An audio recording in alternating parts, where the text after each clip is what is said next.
how do we explain to these people the real meaning of Ashura and respecting the Ahlul Bayt, how we should do it properly?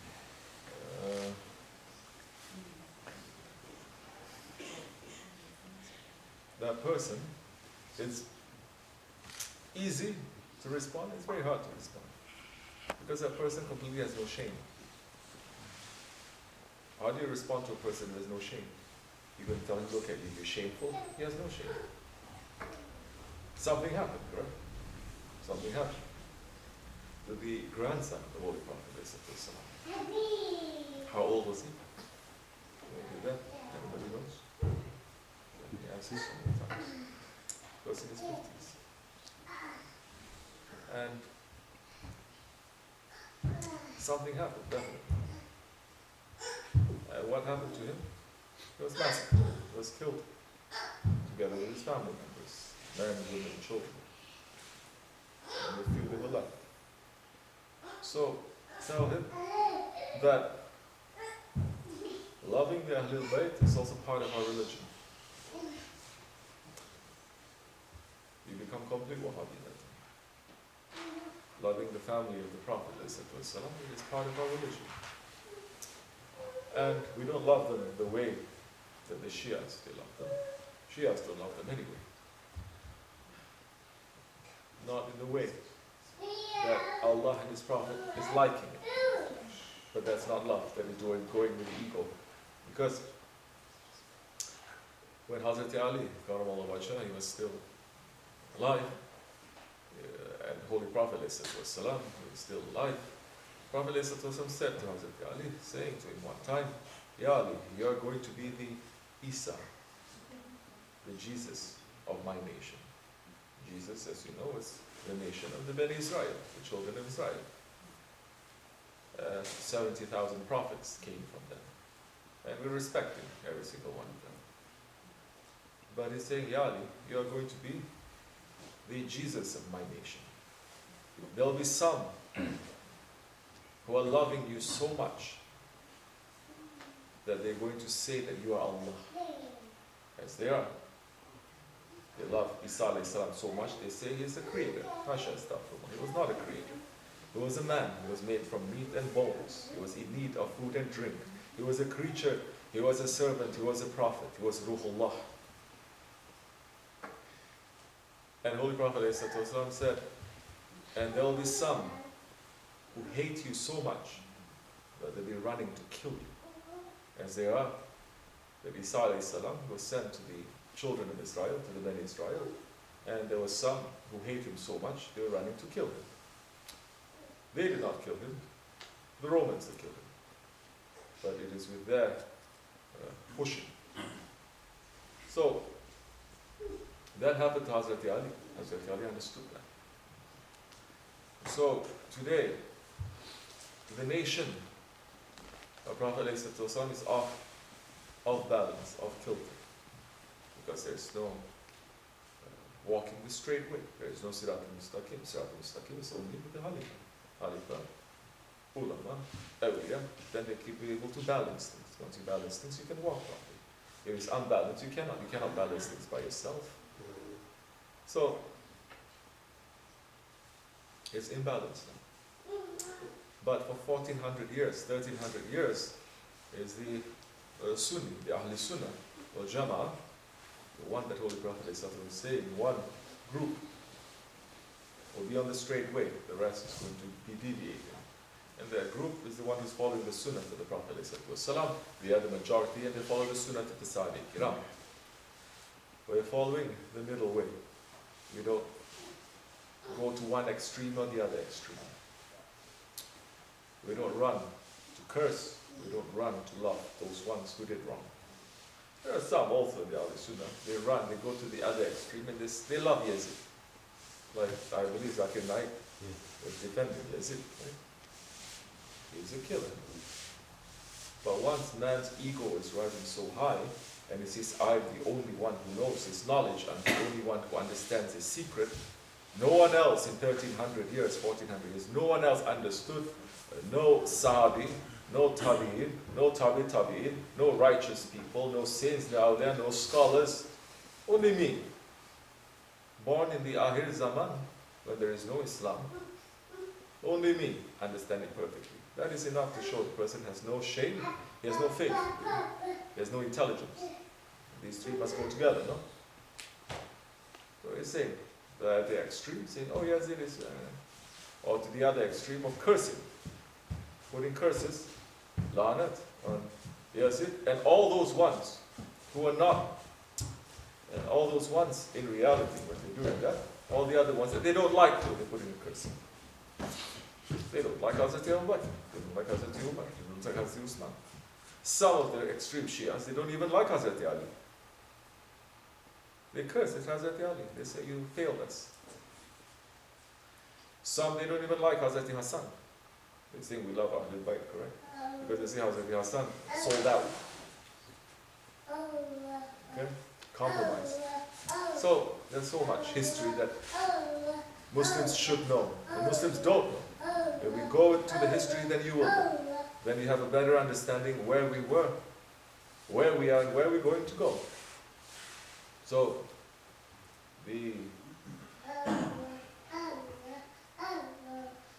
let me tell you how much love, especially the Ottomans, we're concentrating on the Ottomans, that they have for the Ahlul Bayt, and for Muharram, and for Ashura, and for Karbala.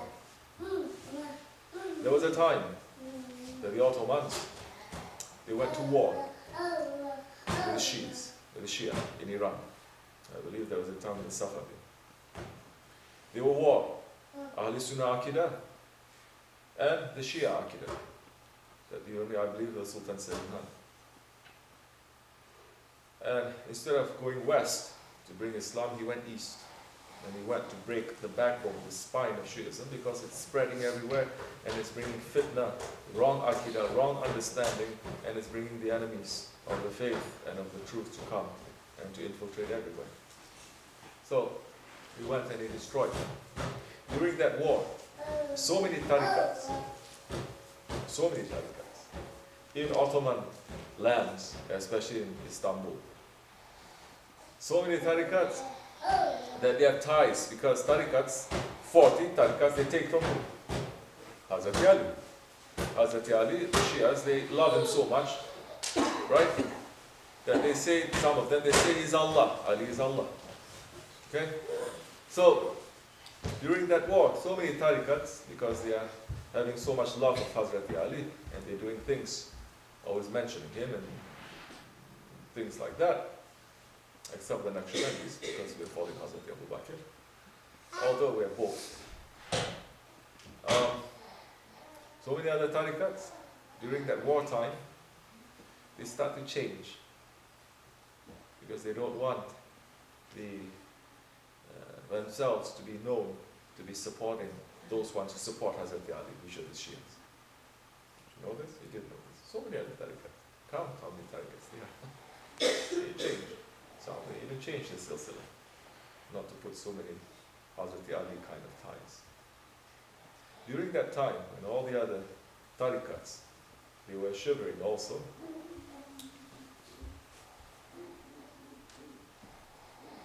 one Shaykh went in front of the main Masjid Jami in Istanbul during the time of Ashura, like right now, and is reading a poem about Karbala, praising the Ahlul Bayt, talking about what had happened and the betrayal that had happened and everything. When all the other ones, they don't want to even be known that they are connected to Hazrat Ali or to Shiism. And as you know, only the Shiites, they are strongly remembering Karbala in the wrong way. Sunnis, we remember too? Yes, we remember, but not the way that they remember. That Shaykh went there and read a poem about Karbala. Nothing happened to him. It was Naqshband. So, there is a way of doing it. People who say they become cynical, well, they have their hearts are dead. They're saying that, okay, forget about Sunni or Shia thing. Did it happen? Ask them. Nobody can say, no, it didn't happen. Did it happen? Was Hazrati Hussein and his family members, men, women, and children, were they killed by Hazrat Yazid? Yes, they were killed. These were grandchildren, correct? Yes.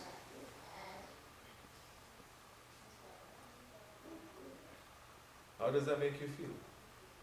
If your heart is still not shaking, if you're still denying and say, well, it doesn't matter to me, then you have completely come up with the main way. People now, they're jumping up and down, they feel sad, whatever is happening in this world. In Chechnya, in Iraq, in Afghanistan,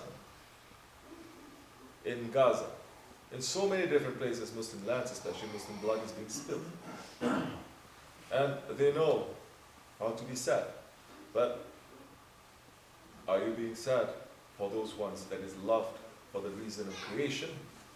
For that reason, which is the Holy Prophet ﷺ, those ones that he loved so much, that they were killed.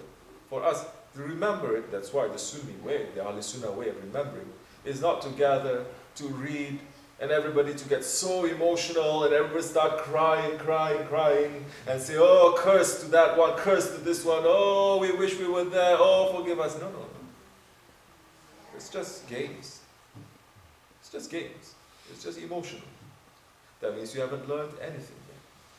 The whole idea of what that happened is to take lesson from it, to understand what happened, how to prevent it from happening, how that kind of betrayal happened 1400 years ago, how that kind of betrayal happening now, how we are contributing either to support the truth, to stand up for haqq, or to stand up for batil. Where are we? To take lesson from it, not to say to sit down there, yeah, curse at them, we are so much higher, we're so much better, if we were there, we're not going to do that. No. It is going to show anyway. If anything, Islam is going to teach you. Don't look down on those ones.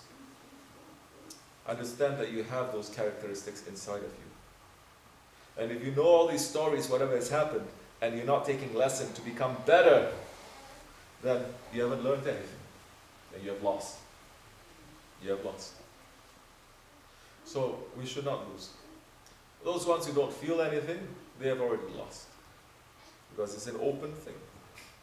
Grandson of the Prophet was massacred, he was killed. And you're not feeling anything, you're not understanding anything. And you're saying, well, it's a Shia thing. It is not a Shia thing. That means you have no intelligence because you're mixing everything. Huh? Then you're mixing everything. You're mixing, just because the Shias they do that, doesn't mean that we're going to do the same. Just because, for example, the Christians, they believe in Allah, they believe in God, isn't it, the Creator? Doesn't mean that just because we believe in the Creator too, we live in the same way. You see the logic? They say, for example, this is very old. I don't like to use this kind of examples because it's taken from school and university, and I think that it fits here. They say, for instance, oh, Shia is celebrating, so we shouldn't be celebrating. It's like saying, a table has 4 legs. A cat has 4 legs. So a cat must be a table. Isn't it? No, they are different. They may have 4 legs, but it's completely different. So it is completely different. And something happened. We must know how Karbala happened not 1400 years ago. Karbala is continuously happening. And if we understand that maybe that time we're going to say, forgive me, Ya Rabbi, astaghfirullah, this is what we have to do. Maybe we can stop the Karbalas from happening today. This is Ahlul Haqq. Are we standing up for Haqq? No, we're not. So, like I said, at the same time, we're not emotional, we're not sitting crying and cursing. There's no cursing. We have no love for Yazid, that's clear. But we're not going to sit and to say this and to cry and to... that is not how you show love. That is not how you show you love and you respect and you honor. That is not. One time a year you're going to sit and you cry your eyes out. That is not how you do it. Or you remember, that is not how you do it. How you do it is you carry their work. You carry their work. You continue with their work. That's why we said so many times, take it. Take all this and put it in your lives. Take all this and put it in your own experience, what we're going through right now. Shaykh, and he passed, isn't it? Shaykh, and he veiled.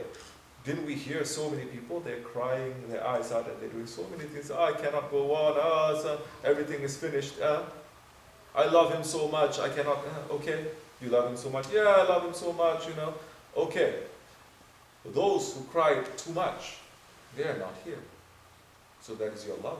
Your love is based on ego again. Just emotional. Then after that, I don't like it. Then you go to something else. Because the harder thing, of course, for the ego is to continue in this way. Because the ego is saying, well, now that Shaykh Effendi is not here, I can go back to my own regular, egoistic, selfish life. A life that is going to make me to forget the reason of my creation. The life that is going to make me to forget my Creator who has given me everything. That at any time, He may take it from me too. That at any time, He may cause me to die. That at any time, He may take all the luxury that I have. Because there are thousands, millions of people who are worse off than I am, and they're much better in their faith, so why it shouldn't be happening to me? But when the man is lost and being selfish, and he's always distracted, he's not pulling back to himself to think, he's going to come to this situation. You cannot enter into a coffee shop, order 1 cup of coffee, not pay and walk out. See how fast the owner is going to call the police that time. Allah has given us everything. You think there is no bill to be paid? He's not asking anything in return too. All he's saying is, oh my servant, show thanks to me. Say shukr. Show thanks to me. You're not doing anything. Just go to prostration. Go to prostration and say, thank you, Ya Rabbi, I'm a weak servant. Thank you for giving me this. Then other doors will start opening and you understand then how false this world is. How you must reach to that reality inside of you to go to that reality that we were from, that we're destined for. So, the world is out of whack, definitely. Jews, Christians, and Muslims, they're out of whack. They're not understanding, they're not living their religion. So, it is important then for these people, first, who don't have intelligence or shame. Second, they are not understanding that there are different ways of remembrance. Okay? And third, they don't like to do that kind of thing anyway. But if you ask them, you shouldn't celebrate Thanksgiving because it's not in Islam. They get really upset. What? It's not a religious holiday. We're just sitting and eating. Meaning, why are you telling us not to celebrate Thanksgiving? Thanksgiving is all about the ego. It's nothing to do with religion, isn't it? It's all about the ego. Why are you telling me we shouldn't? We're just eating turkey because whole year we don't eat turkey. It's such a holy animal. So only on the Thanksgiving we eat turkey and we watch holy football. And then we pass out on the couch. Yeah, see, Yusuf is laughing. Yeah. So, but if we tell these people, at least remember, the saints, they're checking the pulse of the Ummah. They're checking it now and again with so many things that are happening. They're checking the pulse of the Ummah too on this Thanksgiving day. Gaza is happening, other places are happening, Karbala is happening. So who's celebrating? What right do we have to celebrate? Okay, you cannot forget about Ashura, but at least to know others are suffering in this world, what right do you have to do? What right do you have to celebrate, to sit down and to eat until you get bloated to celebrate? We're talking as a believer. If you're a non-believer, if you're still irresponsible and you still don't know your own reality, you can do whatever you want. My words are not for those ones. But understand, there is always a death. Yeah? Don't think that death is only for believers or people who follow religion. Death is also for those who don't follow religion and they don't believe in anything. Then it's a long road ahead. Long road ahead. No one is going to help you. No one is going to save you. except for yourself. Yes. So, those ones they say, so what? We can have Thanksgiving. But you say, happening here in Gaza, at least to think. We'll sit down and make some prayers. No, that's bidat. Allah Allah. Or we say, remember the Thanksgiving. You want Thanksgiving? Where's Islamic Thanksgiving? We have Thanksgiving every Friday. We have Thanksgiving. Thursday night we're giving thanks. Every time we say shukr. Well, so meaning, if there's no turkey, there's no Thanksgiving. You see how spoiled Americans are? If Allah did not create the turkey, they're not going to have Thanksgiving. So, I'm joking, but I'm not joking. I'm saying it too. We have to understand. So, but like I said, these words are first for the Muslims, calling themselves following Islam. They're not remembering Thanksgiving, they're not remembering anything, they forget everything, and they say no. Religiously, they say no, we should, it's okay. Don't talk to me. It's halal, it's haram. I don't want to hear it. It's like you finish every major Islamic holiday in the calendar, you finish every major saint or prophet's days or whatever they did, or in history. Forget about prophet. In your own 1400 years of history, you celebrate every battle of Uhud, every opening of Istanbul, everything that you celebrate, everything. You finish that, now you're going to go into Thanksgiving. MashaAllah. But ego is saying, I like it. People are doing it, why can't I do it too? Following the herd mentality. Like, not like sheep. Sheep are very smart. Sheep are very holy animals. Worse than that. So, for those ones who are not understanding, seek to understand. More you understand, more light and more knowledge will come, more faith will reach to you. Then you understand what you're doing. You're asking questions, you're testing your faith. We are not ones to say, oh, we're Muslims, so that's it, we're going to go to paradise. No. There's no guarantee. There's no guarantee that you go to school, you're going to end up having a work. No?